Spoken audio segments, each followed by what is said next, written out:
Good evening. We are coming on the air with breaking news tonight. President Biden has made a decision to pardon his son Hunter ahead of the transfer of power to President-elect Donald Trump, according to a senior White House official with direct knowledge of the decision. He's expected to announce it later on tonight. And this comes months after Hunter Biden was convicted on gun charges back in June. That marked the first time a sitting president's child was convicted of a crime. Hunter Biden also pleaded guilty to federal tax charges in September. White House officials and President Biden himself have said repeatedly that he would not, in fact, pardon Hunter before leaving office. But tonight we learned of the president's decision. Again, a reversal for him and what the White House has said President Biden would do. I want to bring in our White House correspondent, Mike Memoli, who's joining us now on the phone from Washington. Tell us more, Mike. Why did this happen and why the reversal?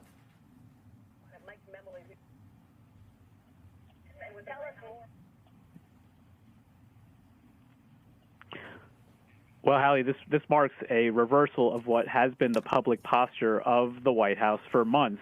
Since the president's son was first found guilty by a Delaware jury of gun-related charges, and then later when he pled guilty to tax-related charges, the White House has insisted, including as recently as last week, that the president was not considering a pardon or a commutation of his son's sentences, which still have not, we should add, been handed down by the respective courts in which he was found guilty.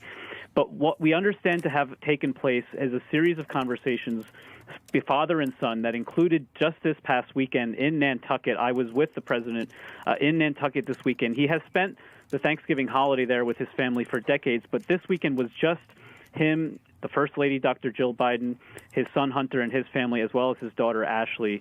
And as the president returned to Washington to the White House last night, he began to inform the White House officials of this decision, that he would be making the pardon official. Now, the president has been discussing this matter with his close aides for some time, even as the White House publicly said that they were not considering this, but that this is a decision that obviously carries significant weight. And I must say, Hallie, I was at the White House today. I'm still at the White House now, as a matter of fact. We saw the president and the First Lady speaking publicly on the issue of World AIDS Day. And both of them were I was struck by the emotion in their voice as they were talking about the family having to deal with loss. Of course, we know the president lost his eldest son, Beau. He lost his wife, his first wife, Neely, in a car accident 52 years ago this month. And the emotion of the moment seemed to be particularly poignant for them. And so this is a decision obviously coming at the end of his time in office, with just 51 days left before he hands off power to President-elect Donald Trump. And part of the concern that has been leading to the speculation that he would do this is about what investigations might still come. Would a Trump administration, would a Trump Justice Department continue with additional prosecutions? Would the prospect of his only remaining son going to jail, if that would be the sentence that would be handed down, be something that would be too much for this president, for this family to bear? And so now we have the decision that has not yet been announced publicly by the White House, but which NBC News, with our colleague Carol Lee and Sarah Fitzpatrick, reporting this evening.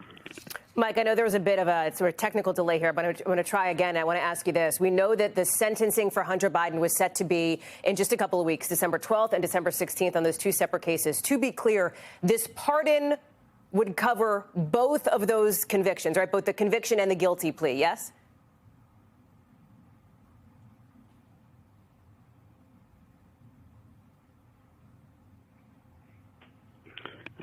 That's our understanding at this point, Hallie. But I think it is important to note that one of the things that complicates this issue is that the sentences had not been handed down just yet. And so as this reporting is just coming out, we're waiting for full information. I think it's important to wait and see what the White House puts out directly on this matter, because the paperwork for this kind of issue of a pardon of this nature does require the Justice Department to weigh in. There are officials that have to go through the process of making this official, and so the under the pardon power, this is just a way for the president to spare his son of any jail time. It's also worth noting that the denials of this have not just been coming from the White House, from the president himself. I spoke with First Lady Jill Biden just after the Delaware case was resolved and the guilty sentence came down. And I said to her, I asked her this question that,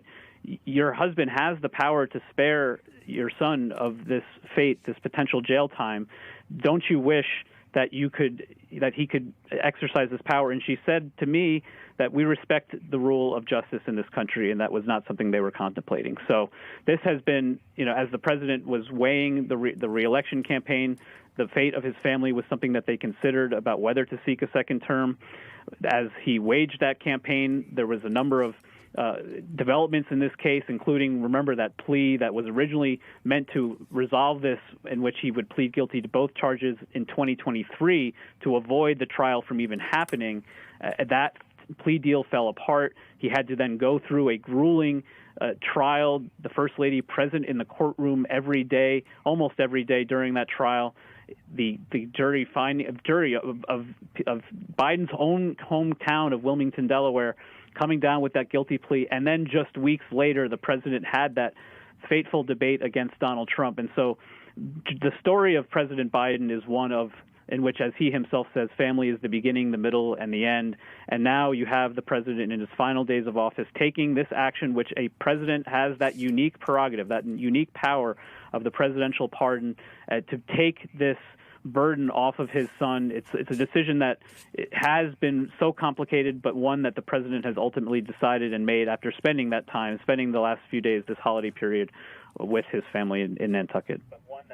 Mike Memoli, thank you very much, ma'am. We appreciate that. Let me bring in our NBC News legal analyst, Danny Savalos, who is joining us also on the phone. You heard Mike say it is a unique power. It is also an expansive one, Danny, for President Biden to issue pardons. In this case, it is NBC's reporting, at least at the moment, that it is a pardon and not a commutation. Explain the distinction here and functionally what this means for Hunter Biden moving forward.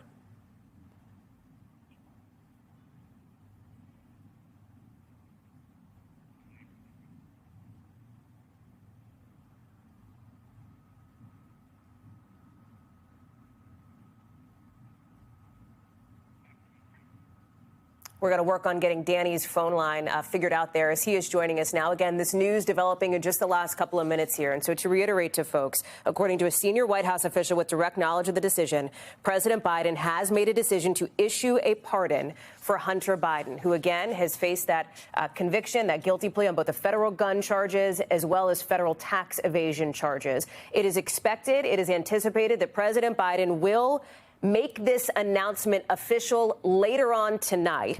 Again, that pardon for Hunter Biden. I want to bring back in Mike Memoli here. So, Mem, let me put that question to you that we were trying to get to Danny here. Functionally, this means presumably that Hunter Biden will not have to go to those sentencings that were set to come up just really 11 days from now and 14 days from now, coast to coast.